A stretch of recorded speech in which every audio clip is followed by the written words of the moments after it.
White House officials say they will continue to utilize U.S. naval assets to counter Houthi attacks on ships in the Red Sea, but they say the United States is not looking to go to war with the Iranian-backed Yemen-based rebels. Details from VOA's chief national correspondent Steve Herman in Washington. White House National Security Council spokesperson John Kirby on Tuesday said Washington is not looking for an escalation of hostilities with the Houthi rebels. They still have time to make the right choice, which is to stop these reckless attacks. The militants on Tuesday fired an anti-ship ballistic missile into international shipping lanes in the southern Red Sea, striking a Maltese-flagged bulk carrier, a day after a similar attack on a U.S.-owned and operated container ship. U.S. Central Command says its forces responded, striking and destroying 4 Houthi anti-ship ballistic missiles that had been prepared for launch from Yemen. Steve Herman, VOA News, Washington.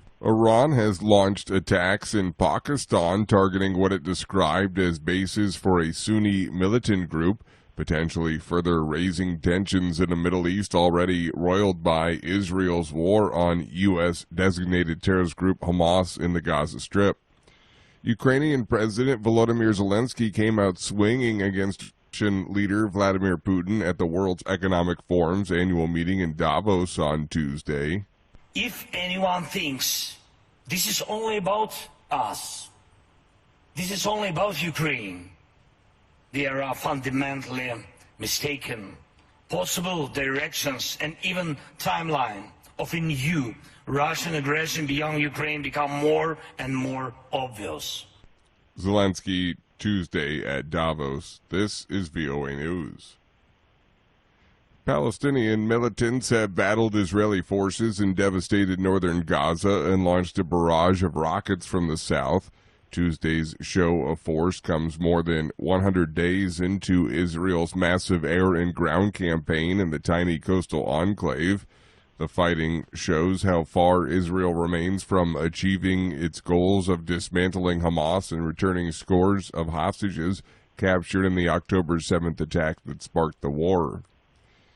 British energy giant Shell has said it will sell its problematic onshore operations in Nigeria. Reuters correspondent David Doyle has more. Shell has agreed to sell its onshore oil and gas business in Nigeria for up to $2.4 billion. Shell has been active in the West African country since the 1930s, but it has for years struggled with hundreds of oil spills at its onshore operations. Nemo Bassi, executive director of Nigerian advocacy group Health of Mother Earth Foundation, said that Shell must own up to its responsibility. That, he said, means full payment for the remediation and restoration of the polluted areas, as well as reparations to the host communities. Reuters correspondent David Doyle. The U.S. state of New Hampshire is next after Donald Trump's big win on Monday in Iowa over Florida Governor Ron DeSantis and former UN Ambassador Nikki Haley. AP correspondent Shelley Adler reports. The dominating victory in Iowa puts new pressure on second-place finisher Ron DeSantis and Nikki Haley, who was third. Political analyst Dante Scala, who teaches at the University of New Hampshire. What Nikki Haley has to do over the next 7 days is puncture that feeling of inevitability, not just among Trump voters, but among her own voters. And what about the Florida governor? The problem for Ron DeSantis right now is that he really hasn't had a message that he's been transmitting to New Hampshire voters now for a good couple of months. Because DeSantis was so focused on Iowa. The New Hampshire primary is next Tuesday. I'm Shelley Adler. Thousands of opposition supporters rallied peacefully in the Serbian capital Belgrade on Tuesday in an anti-government protest to demand the annulment of last month's elections, which were described by international observers as unfair. The populist ruling Serbian Progressive Party won nearly 47% of the votes in the snap parliamentary and local elections, but an international monitoring mission said the party gained an unfair advantage through media bias, the improper influence of President Alexander Vučić, and voting irregularities such as vote buying.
Thank you for watching.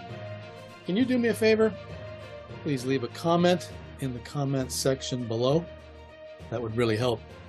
Thank you, and see you again soon.